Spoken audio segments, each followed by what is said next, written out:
हे नाथ, हे मेरे नाथ, मैं आपको भूलूं नहीं। हे नाथ, हे मेरे नाथ, मैं आपको भूलूं नहीं। हे नाथ, हे मेरे नाथ, मैं आपको भूलूं नहीं। वसुदेव सुतं देवं कंस चाणूरमर्दनं देवकी परमानंदं कृष्णं वंदे जगद्गुरुं। कृष्णाय वासुदेवाय देवकी नंदनाय च नंद गोपकुमाराय गोविंदाय नमो नमः। प्रिय गीता प्रेमियों, गीता माधुर्य पाठ के अंतर्गत छठे अध्याय का पाठ चल रहा है। आइए आज 37वें श्लोक से जो है पाठ प्रारंभ करें।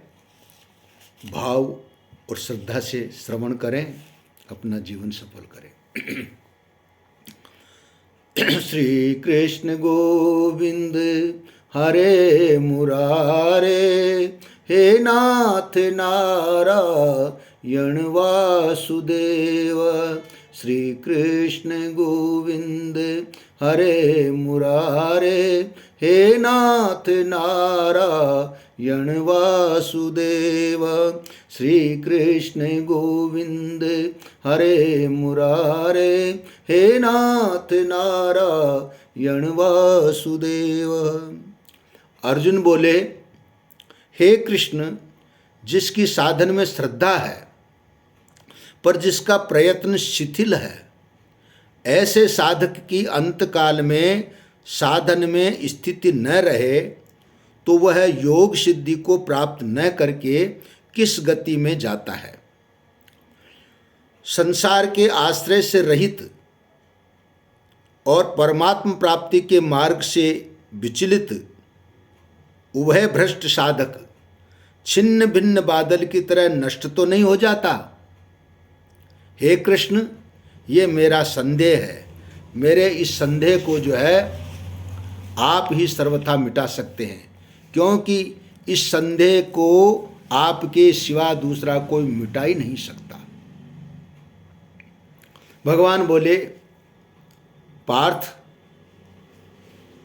उसका न तो इस लोक में और न परलोक में ही पतन होता है, क्योंकि हे प्यारे, कल्याणकारी काम करने वाला कोई भी साधक दुर्गति में नहीं जाता।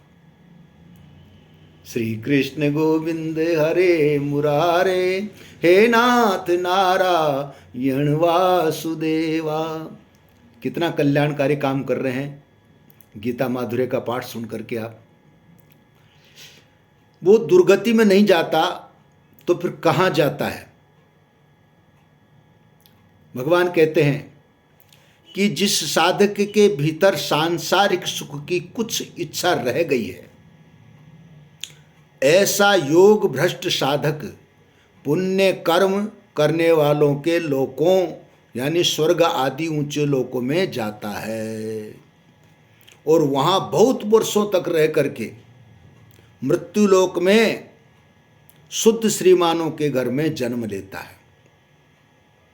परंतु जिस साधक के भीतर सांसारिक सुख की इच्छा नहीं है और अंत समय में किसी विशेष कारण से वो योग भ्रष्ट हो जाता है, वह स्वर्ग आदि लोकों में न जाकर के वो सीधे ही तत्वज्ञ योगियों के कुल में जन्म लेता है।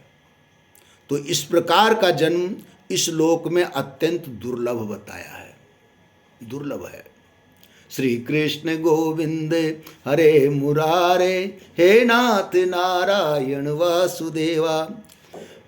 अर्जुन कहते हैं कि तत्वज्ञ योगियों के कुल में जन्म लेने पर क्या होता है भगवान? भगवान कहते हैं कि हे कुरुनंदन, वहाँ पर उसको पूर्व जन्मकृत साधन सामग्री अनायास ही प्राप्त हो जाती है और उससे वह साधन की सिद्धि के लिए फिर तत्परता से यत्न करता है। भगवान आपके तत्वज्ञ योगियों के कुल में जन्म लेने वाले की बात तो बता दी। अब ये बताइए कि शुद्ध श्रीमानों के घर में जन्म लेने वाले का क्या होता है? भगवान कहते हैं कि वो योग भ्रष्ट योग भोगों के परवश होते हुए भी पूर्व जन्म में किए हुए साधन अपने अभ्यास के कारण परमात्मा की तरफ खिंच जाता है। तो पूर्वाभ्यास में ऐसी कौन सी शक्ति है जिससे वो साधन में जबरदस्ती खिंच जाता है? भगवान कहते हैं कि भैया, जब योग का जिज्ञासु भी वेदों में कहे हुए सकाम कर्मों का अतिक्रमण कर जाता है, फिर जो योग भ्रष्ट है, योग में लगा हुआ है, उसका तो कहना ही क्या है। भगवान परमात्मा की तरफ खिंच जाने पर क्या होता है?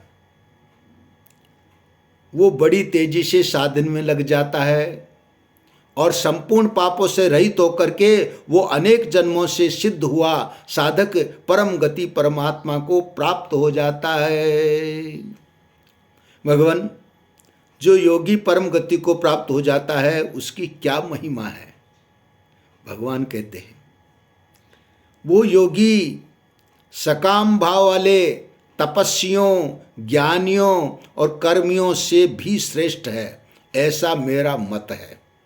इसलिए हे अर्जुन, तू भी योगी हो जा। श्री कृष्ण गोविंद हरे मुरारे, हे नाथ नारायण वासुदेवा। श्री कृष्ण गोविंद हरे मुरारे, हे नाथ नारायण वासुदेवा। योगियों में भी श्रेष्ठ कौन है? तो भगवान बता रहे हैं, बस ध्यान से सुनना, कौन श्रेष्ठ है। भगवान कहते हैं कि जो मुझ में तल्लीन हुए अंतःकरण से श्रद्धा प्रेम पूर्वक मेरा भजन करता है, वो मेरा भक्त संपूर्ण योगियों में श्रेष्ठ है। इसलिए भाइयों बहनों, बड़े प्यार से भगवान की तरफ लग जाओ। भगवान ही अपने हैं, केवल भगवान ही अपने हैं। भाव से भगवान का भजन करो। श्री कृष्ण गोविंद हरे मुरारे, हे नाथ नारायण वासुदेवा।